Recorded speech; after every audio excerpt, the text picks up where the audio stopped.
Hello guys, எல்லாத்துக்கும் வணக்கம். நான் உங்கள் யூடியூப் ஸ்டார். நம்ம இன்னைக்கு பார்க்க போகிற வீடியோனா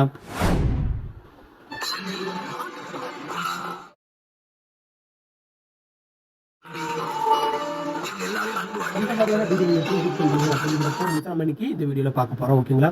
அதுக்கு முன்னாடி நீங்கள் இன்னும் நம்ம சேனலை சப்ஸ்கிரைப் பண்ணலாம், சப்ஸ்கிரைப் பண்ணிக்கோங்க. மற்றும் கூடவே இருக்கும் பெல் ஐக்கனை கிளிக் பண்ணிக்கோங்க. அப்போ தான் நம்ம சேனலில் வர ஒவ்வொரு வீடியோவும் உங்களுக்கு உடனே நோட்டிஃபிகேஷனாக வந்து சேரும். ஓகேங்களா? நான் இந்த வீடியோ கீழே டிஸ்கிரிப்ஷனில் லிங்க் கொடுத்துருக்குறேன். அந்த லிங்க் கிளிக் பண்ணிக்கோங்க. கிளிக் பண்ணதுக்கப்புறம் டேரெக்டாக உங்களுக்கு இந்த பேஜுக்கு கொண்டு வந்துடும். இந்த பேஜுக்கு கொண்டு வந்தப்புறம் கீழே ஸ்க்ரால் பண்ணுங்கள். இதில் கியூஆர் கோடு கொடுத்துருக்கேன். ஒன்று கியூஆர் கோடை கிளிக் பண்ணி அந்த ப்ராஜெக்ட் லிங்கை கிளிக் பண்ணிக்கோங்க. அப்படி இல்லைனா கீழே டவுன்லோட் அப்படின்னு இருக்குது பார்த்தீங்களா? கீழே டவுன்லோட் அப்படின்னு இருக்குது பார்த்தீங்களா? இதை கிளிக் பண்ணுங்கள். கிளிக் பண்ணி டேரெக்டாக உங்களை அலர்ட் மோஷன் ஆப்க்கு கொண்டு வந்துடும். அலர்ட் மோஷன் ஆப் கொண்டு வந்ததுக்கப்புறம் இம்போர்ட் அப்படிங்கிற ஆப்ஷனை கிளிக் பண்ணுங்கள். கிளிக் பண்ணதுக்கப்புறம் லோடிங் ஆகும். கொஞ்சம் நேரம் வெயிட் பண்ணுங்கள். அதுக்கப்புறம் நெக்ஸ்ட் அப்படின்னு இருக்கு பார்த்தீங்களா? இதை கிளிக் பண்ணுங்கள். கிளிக் பண்ணதுக்கப்புறம் கண்டினியூ டு டைம் லைன் அப்படின்னு இருக்கும். அதையும் கிளிக் பண்ணிக்கோங்க. கிளிக் பண்ணதுக்கப்புறம் இந்த மாதிரி தான் வந்துடும். இதில் கீழே ஸ்க்ரால் பண்ணுங்கள்.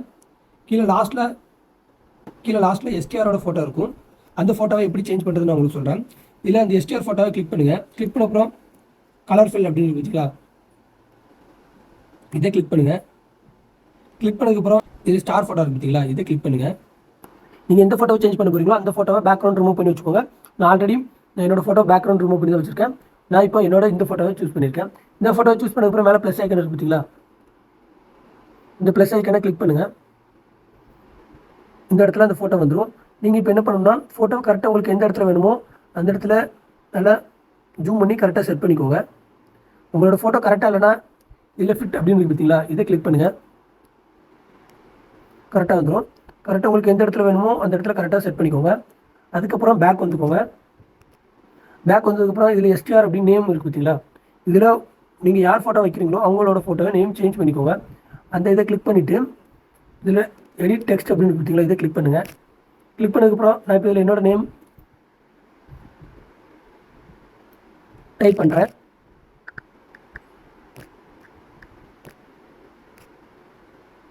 ஓகேங்களா? நேம் டைப் பண்ண அப்புறம் பேக் வந்துக்கோங்க. உங்களோட ஃபோட்டோ கரெக்டாக இருக்கான்னு செக் பண்ணிக்கோங்க. அப்படி இல்லைனா உங்களுக்கு பெருசாக வைக்கணும்னா கரெக்டாக பெருசாக செட் பண்ணிக்கோங்க. ஓகேங்களா?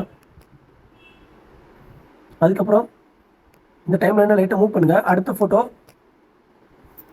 நான் கமலஹாசன் ஃபோட்டோ வச்சுருக்கேன். உங்களுக்கு யார் ஃபோட்டோ வேணுமோ அந்த ஃபோட்டோவை எடுத்து வச்சுக்கோங்க. இதில் இப்போ இந்த கமலஹாசன் ஃபோட்டோவை டச் பண்ணுங்கள். டச் பண்ணதுக்கப்புறம் கலர் ஃபில் அப்படின்னு இருக்குது பார்த்தீங்களா? இதை கிளிக் பண்ணுங்கள். கிளிக் பண்ணதுக்கப்புறம் சேம் தான் இதில் ஸ்டார் மார்க் பார்த்தீங்களா? இதை கிளிக் பண்ணுங்கள். இந்த ஃபோட்டோவை சூஸ் பண்ணியிருக்கேன். ப்ளஸ் ஐக்கனை கிளிக் பண்ணுங்கள். கிளிக் பண்ண அப்புறம் இந்த மாதிரி வந்துடும். கரெக்டாக உங்களுக்கு எந்த இடத்துல தேவையோ அந்த இடத்துல இந்த மாதிரி கரெக்டாக வச்சுக்கோங்க. அதில் அதே மாதிரி தான் நேம் சேஞ்ச் பண்ணிக்கோங்க.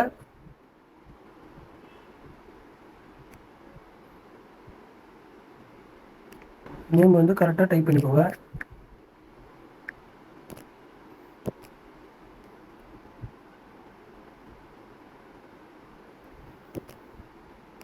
ஓகேங்களா? இப்போ அதேமாதிரி நெக்ஸ்ட்டு இதில் விக்ரமோட ஃபோட்டோ வச்சுருக்கேன். அதே மாதிரி அந்த விக்ரமோட ஃபோட்டோவை கிளிக் பண்ணுங்கள். கிளிக் பண்ணிவிட்டு எடிட் கலர் ஃபில் அப்படிங்கிறதுக்குள்ள போயிட்டு ஸ்டாரை கிளிக் பண்ணிக்கோங்க. கிளிக் பண்ணிவிட்டு அடுத்த ஃபோட்டோவை சேஞ்ச் பண்ணிக்கோங்க. ப்ளஸ் ஐக்கனை கிளிக் பண்ணி ஓகேங்களா? பேக் வந்துக்கோங்க.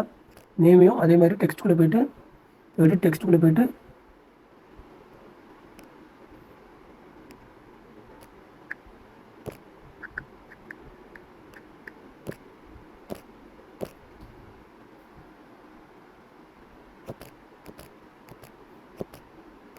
நேமை சேஞ்ச் பண்ணிக்கோங்க. ஓகேங்களா?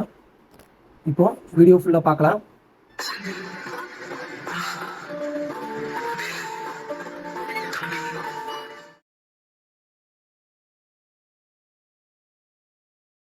அதே மாதிரி தான் ஒவ்வொரு ஃபோட்டோவுக்கும் மூவ் பண்ணி டைம்லைனை மூவ் பண்ணி ஒவ்வொரு ஃபோட்டோவும் வச்சுருப்பேன். அந்த ஃபோட்டோ கிளிக் பண்ணி கலர் ஃபில்லை கிளிக் பண்ணி எந்த ஃபோட்டோ சேஞ்ச் பண்ண போகிறோமோ அந்த ஃபோட்டோவை சூஸ் பண்ணிக்கோங்க. ஓகேங்களா. நேமையும் சேஞ்ச் பண்ணிக்கோங்க. இதில் நீங்கள் யாரோட ஃபோட்டோலாம் ஃப்ரண்ட்டில் வச்சுருக்கீங்களோ அவங்களோட ஃபோட்டோவை பேக்ரவுண்ட் ரிமூவ் பண்ணி வச்சுக்கோங்க. ஓகேங்களா. நான் இப்போ ஆல்ரெடி பேக்ரவுண்டு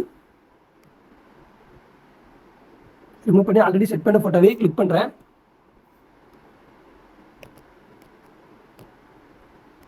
ஓகேங்களா. அதே மாதிரி தான்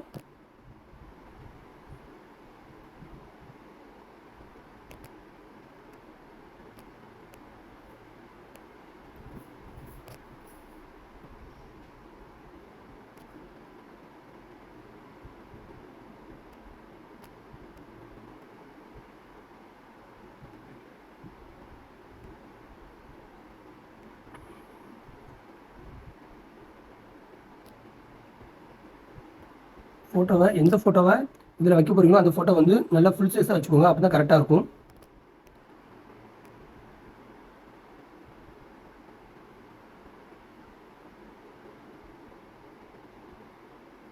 ஓகேங்களா. இந்த மாதிரி கரெக்டாக ஃபோட்டோ செட் பண்ணிக்கோங்க. அதுக்கப்புறம் நீங்கள் யாரோட ஃபோட்டோவை மெயினாக வைக்கணும்னு நினைக்கிறீங்களோ அவங்களோட ஃபோட்டோவும் அதே மாதிரி பேக்ரவுண்டை ரிமூவ் பண்ணி வச்சுக்கோங்க. கரெக்டாக இந்த விஜய் சேதுபதி ஃபோட்டோ கிளியராக சேஞ்ச் பண்ணிக்கோங்க. இதுவும் அதே மாதிரி தான் பேக்ரவுண்டை ரிமூவ் பண்ணிவிட்டு ஒரு ஃபோட்டோவும் பேக்ரவுண்டு உள்ள ஒரு ஃபோட்டோவும் கரெக்டாக அதுக்கு ஏற்ற செட் பண்ணி சேஞ்ச் பண்ணிக்கோங்க. சேஞ்ச் பண்ணி முடிச்சதுக்கப்புறம் மேலே இந்த எக்ஸ்போர்ட் அப்படின்னு ஒரு ஐக்கான் இருக்கும். இன்னொரு பார்த்தீங்களா, இதை கிளிக் பண்ணுங்கள். கிளிக் பண்ணதுக்கப்புறம் வீடியோ உங்களுக்கு என்ன குவாலிட்டியில் வேணுமோ அதை செட் பண்ணிக்கோங்க. கரெக்டாக உங்களுக்கு என்ன குவாலிட்டியில் வேணுமோ அந்த குவாலிட்டியில் செட் பண்ணிவிட்டு கீழே எக்ஸ்போர்ட் அப்படின்னு இருக்கு பார்த்தீங்களா, இதை கிளிக் பண்ணி வீடியோவை எக்ஸ்போர்ட் பண்ணிக்கோங்க. ஓகேங்களா. அவ்வளோதான் ஃப்ரெண்ட்ஸ். இந்த வீடியோ பிடிச்சிருந்தா மறக்காமல் லைக் பண்ணுங்கள். நீங்கள் இன்னும் நம்ம சேனலை சப்ஸ்கிரைப் பண்ணலாம், சப்ஸ்கிரைப் பண்ணிக்கோங்க. இதே மாதிரி வீடியோ எடிட் பண்ணணும்னு சொன்னால் உங்கள் ஃப்ரெண்ட்ஸ்க்கு இந்த வீடியோ ஷேர் பண்ணுங்கள். இந்த வீடியோ பற்றி எதுவும் டவுட் இருந்தால் கீழே மறக்காமல் கமெண்ட் பண்ணுங்கள். நான் உங்களுக்கு 24 ஹவர்ஸில் ரிப்ளை பண்ணுறேன். தேங்க்யூ ஃபார் வாட்சிங்.